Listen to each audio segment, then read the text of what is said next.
so I lived in a shady as hell apartment complex in an otherwise rich, suburban area for 3 years, and have lots of stories that could fit on here, but this one is about a neighbor I'll call Bob. A little backstory, me 18 at the time and my then 16-year-old sister used to babysit all the neighborhood kids. These kids considered us their friends, and it got to where they seemed to have a radar of when my sister went outside. They'd come out and talk to us, and we'd let them ride our skateboards and such in the parking lot. The kids were ages 8 to 13, so one day we were outside with them, and we were joined by a stranger. He stood between us and our car, towering over us. He introduced himself and asked us to sign a petition he made up. We did, just being friendly. Then he asked us how old we were. I thought maybe he was a fellow teenager that looked older or that he was just awkward. So I told him I was 18, and the very next question was if I wanted to go out with him, in front of my mom and the other kid's mom. I awkwardly declined, but he continued talking about how he thought me and my sister were in middle school. Also, he was 28. Eventually, he wandered away to ask someone else to sign his petition. A few days later, he knocked at our door after asking neighbor for the address. He had a bag of what he said was chicken and wanted us to go eat it with him at the park. We declined because we both had schoolwork to do. He walked away and he was mumbling about how antisocial everyone was. Later, we look out our window and see him playing baseball with 2 girls. He kept physically moving their arms to different positions even though they shrugged away from him. Next day, one of the kids runs up to me. I'll call her Maddie, she is 8. She got a new pair of Heelys and wanted help with them. I was holding her hand and guiding her along when Bob appears and says he can help better. Maddie says no, but he insists. He pushed me aside and reaches for Maddie, holding her tightly around the upper chest area. Her grandma was there too and flips out. He wanders away. The next day, Maddie is freaking out, saying Bob was just sitting on her porch when she left for school that morning. Her parents found out, and as they walked outside he let himself in, and they said he went to their kitchen to make orange chicken. We later found out another neighbor had a similar story. Another time, we were helping a family move.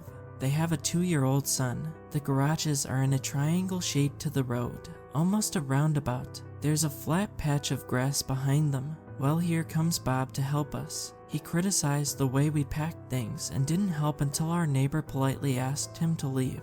Well, he left the garage, but instead of leaving he asked the 2-year-old if he wanted to play. The kid said no, and it made him mad. He picked up the kid to play, and the kid slapped him. He asked the kid if he wanted to go behind the garages to play ball. The kid's mom doesn't notice, so I go with them and guide the kid to his mom.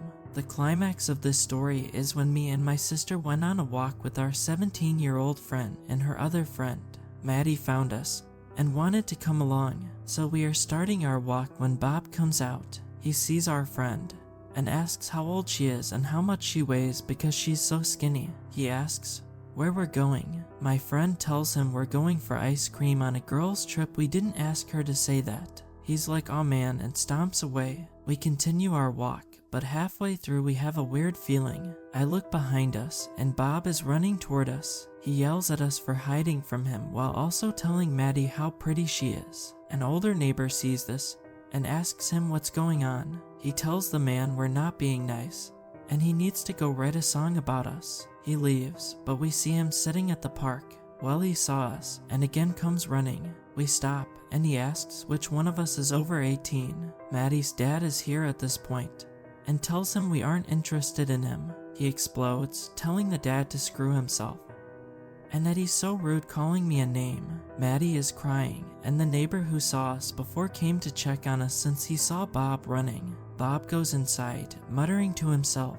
For weeks we don't see him. A single dad and his 5-year-old daughter move in, and we are introducing ourselves to them. My mom kind of tips him off that there's someone in their building who is a little off, especially around Maddie. The dad says he's seen someone like that giving kids candy at the pool when the kids looked uncomfortable.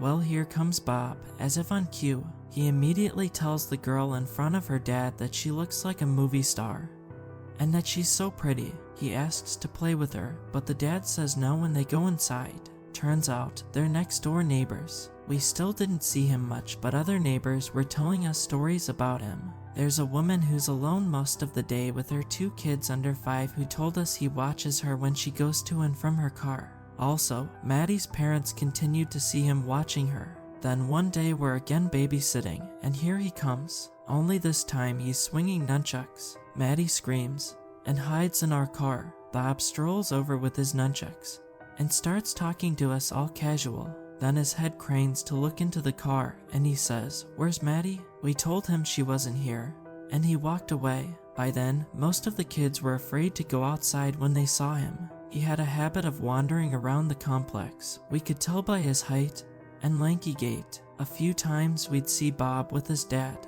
Those times, neither even glanced at us. Then one day, he just stopped showing up. We'd see his dad and brother come in and out all the time, but never him. We only saw him again a year later, and it was only for one day near Christmas. And then he disappeared again, so I don't know what happened to him. But it was just one of our weird experiences with neighbors in the 3 years living there. Maybe I'll post the stories of a chick that tried to kill her parents because she was a witch, or the old man that bites children next, if you want to hear them.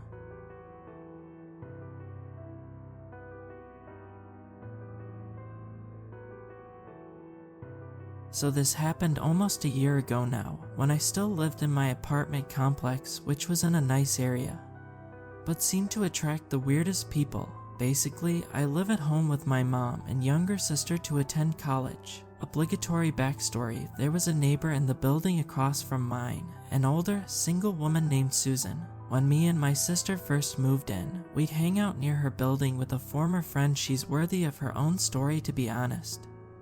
And so we developed a rapport with Susan. We'd bring her tea when she was sick and walk her dog. I was next door neighbors with a different woman called Laura. Laura is a mother of 2 young kids, and she and her boyfriend like to sit on their balcony overlooking the parking lot and smoke into the late hours in the night. Well, one day Laura was doing this at around 2 a.m. Laura texts my mom that there's been an incident. My mom tells me and my sister we tend to stay up pretty late, and we went to her balcony to see what was up. In the parking lot, we see a car that's halfway backed into another parked car, but almost at a side angle. Laura says the person who was in the car ran away as soon as they hit the other car. The car, however, remained still running too, so we're wondering what the hell that was all about. My mom goes downstairs to the car to check for damage when she sees a figure standing at Susan's building. It was a man we'd never seen before, and he was just standing there. Turns out, the owner of the sideways car freaked out because he saw us looking, and claims, literally, someone stole it and moved it out of the way so they could have my parking spot. The next morning, my mom texts Susan about the incident, as the sideways car was kind of blocking hers. She says she knows what happened and has us come outside so she could tell us. She's standing with the man from the parking lot the night before. He introduces himself as Eric and that he's seeing Susan. When we start talking, turns out he didn't actually know what had happened. He only saw someone running from the car, but that story's irrelevant now. Anyway, we get to talking, and apparently Susan had told him about our family and that I'm studying to be a therapist. I confirm it, and he just lights up. He goes on and on about all the similar work he's done and thanks me for my service. He starts giving me names of places I can go to for shadowing hours and resources for getting a job. Finally, he tells me to use his name when applying for jobs in the future, and he'd get me a job at the psych center he apparently helped found, which I looked up and could not corroborate. He was very insistent that I use his name. Next, he talks to my sister. Susan had told him she likes movies, so he told her that he had a small speaking role in one of those teen book to film adaptations we used to obsess over. So of course, when we go home we look up his name that he gave me along with the movie title. Nowhere is he pictured in the film or given any sort of credit for it. So we dropped the movie title and just looked up his name. It wasn't a movie that we found. Nope, apparently he had been infamous in our town for years as someone known as the child biter. He had earned the name by biting an 8-year-old girl who was playing with his daughter. A few years later, he bites another girl and apparently stalked her family in a public parking lot after. Another few years pass, and he has a third victim. We're freaking out, and texts Laura, who's kind of our gossip buddy. She has 2 young kids, so she's furious that this guy with actual criminal records was allowed to move in though he wasn't put on the lease. We were concerned, too, because a lot of kids live in ours and Susan's building. The question came up of whether to tell Susan. We debated, but decided it was the best thing. My mom sends Susan a long text about how we discovered what we did. 5 minutes later, she calls us. She tells us not to believe the news articles and the court records and the fact that he pled guilty because he was politically framed by one of the girl's fathers who was running for some small office or something. My mom covers for me and my sister by saying we looked up his name, banned the movie in front of Laura. Susan demands to know why Laura's concerned. My mom tells her to talk to Laura herself, so she does. She knocks on Laura's door and asks what her concerns are. Laura barely gets one sentence out about how there are kids everywhere, and she's trying to be a good parent before Susan turns around and just leaves. Just like that, there are a few families whose kids I babysit who pretty much let their kids wander the complex all day with no supervision unless I'm outside. Then it's free babysitting apparently. We tell some of them, and they are enraged. For 2 days, there's not a single kid outside. After that, I guess the parents decided actually looking after their kids was too much work, and gradually let them play outside again alone. A few days later, an 8-year-old girl we babysit, Maddie, this poor kid has the worst history with getting the attention of creepy men. I think they pick up on her bad home life, and her friend ran up to us to tell us about a nice guy at the pool who gave them candy. A few minutes later, Eric strolls up with his bathing suit and Maddie tells us it was him. We avoid eye contact, but he slows when he passes us. We warn Maddie, and her friend, an 8-year-old, turns to stay away from him. Another time, we're visiting a friend who lives in his building. He emerges right as we enter the hallway. He puts on a huge grin and starts making small talk. We awkwardly excuse ourselves and go to the friend's house. We go inside, and our friend keeps looking out the window. There's Eric standing by his car just staring through the window. Part of our babysitting includes picking Maddie up from the bus randomly in the week. When asked, the bus stop is right next to the pool. And who do we see in a lounge chair with sunglasses, not doing a thing every single day at bus time? Eric. Now, we're all kind of pissed with this dude. We contact the property manager, who says she can't do anything because he's not registered as living there. If he stays longer than 2 weeks, though, he'll be charged for not being on it. Well, the 2 weeks ended, and then we never saw him again. I'm still stumped as to why the hell he told me to use his name as a reference, when a simple search of his name shows all his history. I lived in a nice area in a small suburban town. No idea what it was about those apartments that attracted the weirdos and criminals. Maybe it's some unspoken agreement for them to all gather there that we didn't know about. Maybe in a few days I'll post the story of our friend that claimed she was a witch and tried to murder her parents. But until then, creepy man who bites children, let's not meet again.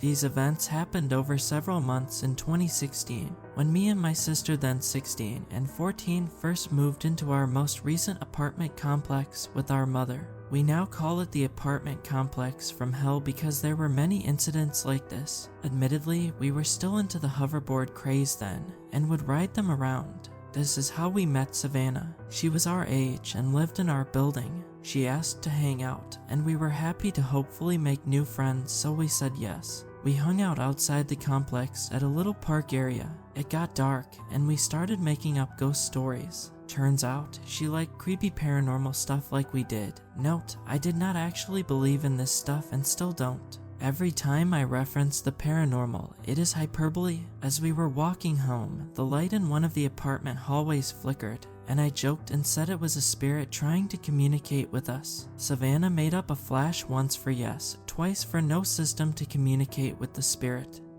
And we messed around a bit. We thought it was just harmless fun. The next day, she runs over to us, excited. She informs us that the spirit we had met last night told her its name was Curran, and that it meant light, so it all made perfect sense now. We asked her how she knew, and she said she went back later that night, alone, to talk to it. This was the first time it occurred to us that she might have really believed in this stuff.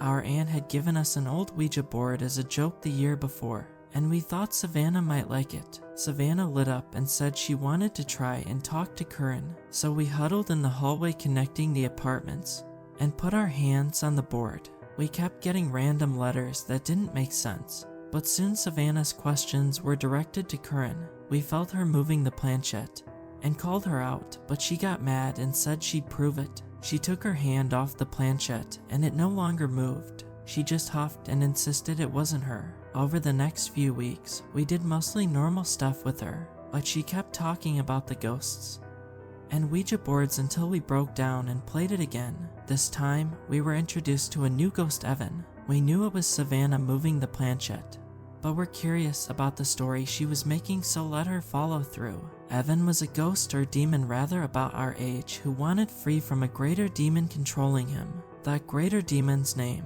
Curran. Savannah's parents called her inside, and conveniently, Evan had to go too. He told us he'd protect us against Curran, especially Savannah. Savannah commented on how cute that was for him to offer. A few days go by normally, but then Savannah's back to tell us she has a boyfriend. We are happy for her until she tells us his name is Evan. We're wondering what the hell she's talking about, and she explains that, while sleeping over at another friend's house, something had tugged off her shorts while she slept. She'd woken up and heard Evan's voice, then he'd visited her in her dreams and asked to date or something like that. She'd said yes. Of course, we know she made up Evan, so we're kind of like, what is wrong with you? And we don't talk about the demon stuff anymore. Now, Savannah was extremely possessive over her friends. When she'd see us with someone else, she'd text us non-stop about why we hadn't invited her. We tried to keep our distance, but she lived on the ground floor and literally watched out her window waiting for us to come outside.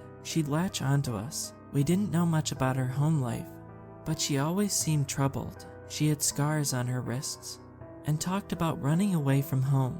Her parents seemed alright, if rather strict and religious. We still hung out with her because we were worried, but we're starting to feel weird about it. Worse, she'd randomly show up holding her hand out, saying Evan was holding her hand. She'd look at random things and laugh when no one was talking because Evan had told her a joke. Once, she made us feel her cheek where it was supposedly warm from Evan kissing her. It was not warm. One day my sister and I were bored from her talking to Evan on the Ouija board. She was still controlling the whole thing and wanted some fun. I texted my mom to call my phone from a blocked number and play creepy sounds. Looking back, this was one of the dumbest things I did, but at the time it was just for fun. My mom made the call and I put it on speaker. Savannah is living for it, especially when my mom played a track from a scary movie about a ghost. My mom took it a step further and threw a banana off our third-story balcony for us to see. Savannah said it was a sign that Curran was winning. We had no idea of the fire this would light in her. We were about to tell her it was a prank, but again her mom called her inside. She found us again the next day, and I came clean about the prank. She laughed and said there was no way we could have done that. I said, no, my mom literally did all of it. Well, Savannah had told her friend about it, who told her that yellow objects were a sign of the devil, and seeing them meant the devil was hunting you. This was all she talked about for a while, but since nothing else happened, she gradually forgot. Things went back to normal for a while, until Autumn moved in. Autumn and Savannah connected instantly because of their history with depression. Autumn was a few years younger than us, but had hell of a lot more of a past. This included significant time spent in psychiatric facilities, and violence toward her classmates and family. Autumn claimed she heard demons talk to her at night, and just like that, the ghost stuff had started again. Savannah felt threatened by Autumn and felt the need to one-up her with ghost stuff. She told her Evan was her ghost brother that looked out for her. I was like, hold on, you claimed he was your boyfriend. She giggled and said that's gross. He's my brother. Our story had completely switched. Now, she was dating another demon named Jacob, and they were engaged. She even showed us a ring to prove it. The next week or so was literally like a match between them to see who was the darkest and most involved in the spiritual world or whatever. They'd compare scars on their wrists and brag about cutting themselves and doing things like sneaking out in the night. In a move to one-up Autumn, Savannah drew a giant pentagram in the parking lot with chalk. Her parents found out, and she backed out and blamed it on Autumn. The next freaking day, people come to repave the parking lot. The pentagram is now buried under it forever. Literally, Savannah moved on to saying her friend had found Jacob's body and was going to put his spirit back inside it. Savannah continued to take advice from this friend, who fueled everything she did. Savannah now said the friend was teaching her witchcraft. We mostly avoided her at this point, but she'd ask us to do things like make holy water with her and try and summon her a familiar. From that point on, she insisted she was a fire witch and walked around wearing all black with Halloween-like makeup on her face. She and Autumn frequently snuck out together, and occasionally we'd see cop cars at her house. My sister and I were avoiding them both, but now we'd get fiery texts from both of them if we hung out with other people, especially our guy friends. Once, they saw us get home and stood in the parking lot pretending to be possessed. Autumn also cut off all her hair and claimed to have tried to kill her teacher. My sister and I knew it was bull, or at least we hoped, but Savannah took it so seriously. She'd go around telling neighbors of terrible crimes she committed or wanted to commit. She even told us that when she'd first seen us outside with hoverboards that she'd wished for them to blow up.